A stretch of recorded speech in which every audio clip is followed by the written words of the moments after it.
안녕하세요. 건강생각 연출연 변호사입니다. 오늘은 지난 시간에 이어서 하도급 거래에 대해서 좀 말씀드릴까 합니다. 제가 이제 지난 시간에 하도급 거래에 포섭시키는 게 굉장히 어렵다 이 말씀을 드리면서 몇 가지 실수를 했더라고요.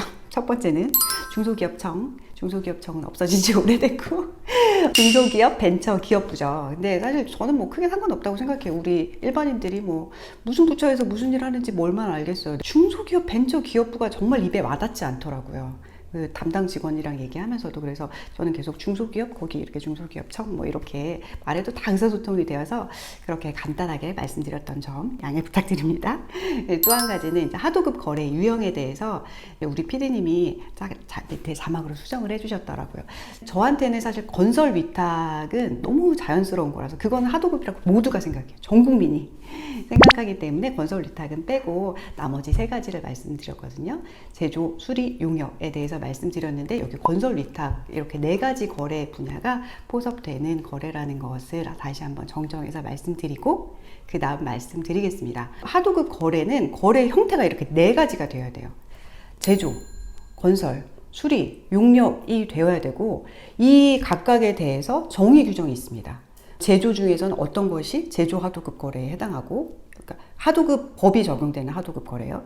그리고 뭐 수리 용역의 경우는 어떤 경우, 수리 위탁의 경우, 용역 위탁의 경우, 건설 위탁의 경우도 있긴 한데 건설 위탁은 아주 소규모 계약이 아닌 경우에는 대부분 하도급법이 적용됩니다. 이제 사업자들이 아주 뭐 작은 사업자가 아닌 경우가 많고 그 건설 업종에서 아주 조그마한 일부만 맡긴 거 아니고서는 대부분 하도급 거래에 포섭된다고 보시면 되는데요. 문제는 이제 원사업자, 원청, 우리가 흔히 얘기하는 원청의 규모입니다. 원청의 규모를 약간 달리 하고 있어요. 첫 번째 조건은 위탁하는 업으로 하고 있어야 돼요. 그러니까 제조 위탁을 하려면 제조업, 그리고 수리 위탁을 하려면 수리업, 건설 위탁을 하려면 건설업, 용역 위탁을 하려면 용역업을 하고 있는 사람이 그 위탁을 하는 겁니다. 이거와 관련된 업, 예를 들어서 건설업자가 하는 경우에도 건설업자가 하도급을 거래를 했어요. 근데 이 중에서 거기서 이제 우리가 업체에서 사용하는 작업복 제작하는 정도는 하도급 거래에 포함될 수 있지만 이 사람이 건설업자라고 해서 건설업과 전혀 무관한 뭐 제조를 위탁하는 거, 우리 큰 회사가 크니까 우리 회사에서 쓸 책상을 제조해달라, 뭐 이것이 하도급 거래에 해당할지는 확인을 해봐야 되는 상황이 되는 거죠. 그리고 두 번째는 최소한 이제 하청업체인 우리 업체보다는 원청이 규모가 큰 회사여야 됩니다. 자기보다 매출 규모가 더 큰 업체에 하청을 주는 경우가 있는데 이런 경우에는 갑질의 위험이 적다고 보기 때문에 하도급 거래로 포섭되지 않습니다.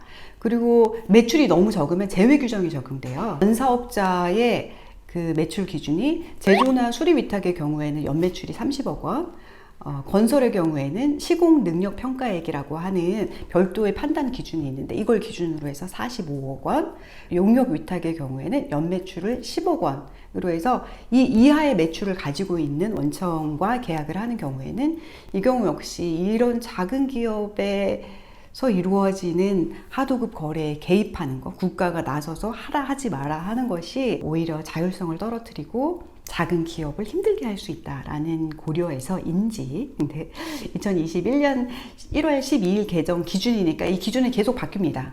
자주 바뀌는 편이기 때문에 이런 거래에 대해서만 하도급 법이 적용되는 하도급 거래로 인정됩니다.